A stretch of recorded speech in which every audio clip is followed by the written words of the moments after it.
Sometimes the app just tries to use my phone as the microphone. It always asks me, do you want to use your phone as the microphone? No. Leave me alone. Stop being so helpful. Just like the sales attendants in Lululemon. No, I don't need anything. And I didn't need anything 35 seconds ago. Stop it. You're too nice, technology. All right. Was this day 26, I think, on the gratitude? We're getting there. Yeah, day 26.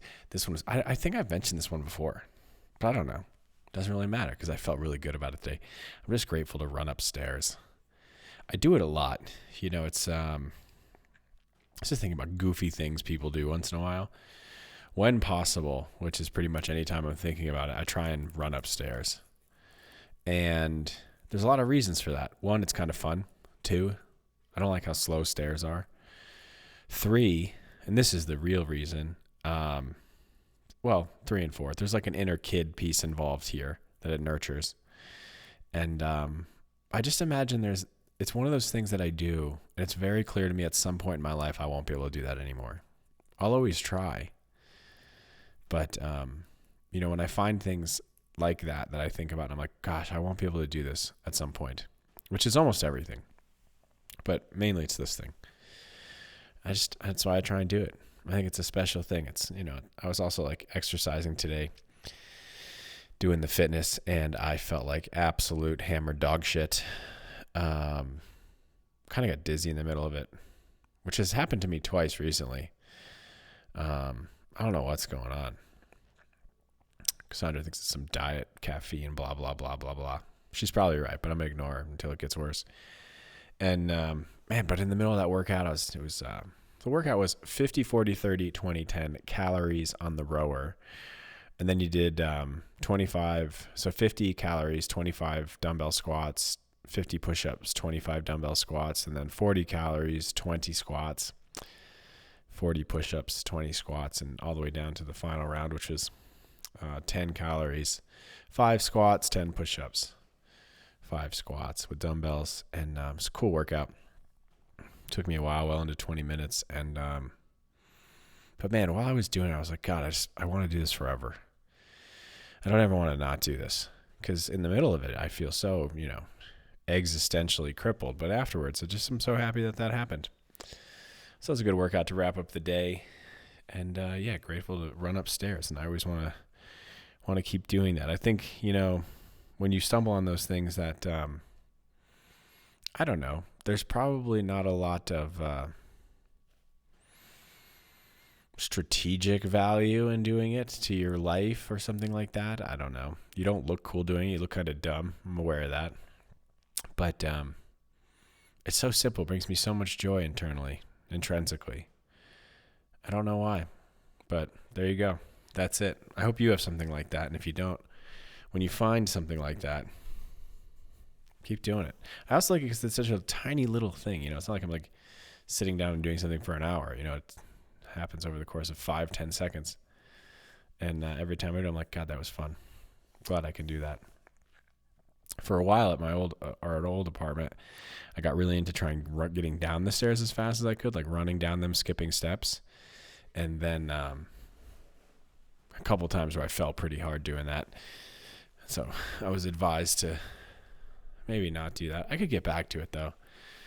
Got a gnarlier landing on this set of stairs. There's like a wall dead smack in front of the landing of the stairs. So maybe it's not the thing to do here. And then a couple things I was thinking about.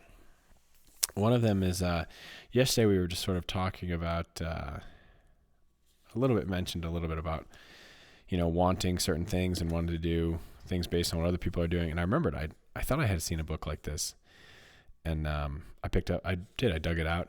This fellow Luke Burgess, called Wanting, The Power of Mimetic Desire in Everyday Life. So I'm going to read through some of this until I can't tolerate it anymore. But basically theory for human relationships that we imitate the desires of others and we do it often subconsciously.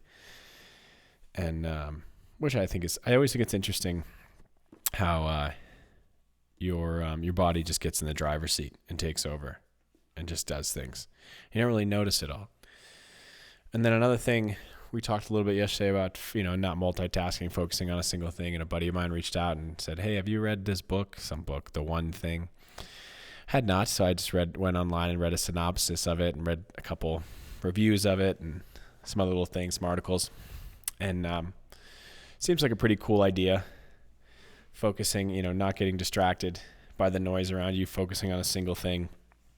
But what it really made me think about in him asking me this was, I was kind of saying, like, I don't read a ton of self-help books, that category of self-help books now. Not that I don't like them. I think they're totally fine.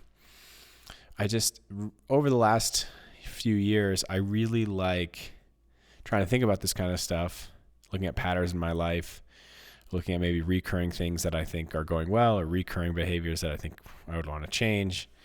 What are the patterns there? What are the common threads of behavior? Precursors that lead to that kind of stuff. So I think one of the things that's kind of fun about putting the self-help books down, but also doing enough self-reflection, not gratuitously, is that you arrive on some of these ideas that are published in books on your own.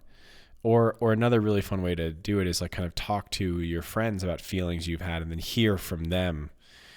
Oh, hey, I read this book, or I've had this thought, or I've heard about this too, and hear their perspective on it. I think that's a really fun way to learn. I'm definitely probably missing out on some stuff and maybe not learning as quickly as I could. Because there are definitely some things like I think about for a really long time. And one of them a long time ago was, what did we call it? People always talk about mental toughness. And I was like, mental toughness was something that I thought was so peculiar. And then I thought about, because mental toughness, I don't always think makes you adaptable. Anyway, for another day. But I came up with this. I had this idea in my head, this idea of mental flexibility, which I really liked, right? Like just that the mind can be adaptable given different external, internal stimulus and, navigate to a desired outcome despite, whatever the level of that stimulus was. And then I was like online one day and I saw somebody had already like come up with this term and they're saying a bunch of stuff about it and they had some great writing on it. And I don't know, that was just a really fun, refreshing thing to see that kind of stuff happen. And I think in that way it's even more like validating and affirming. But maybe get back to reading that kind of stuff a little bit more.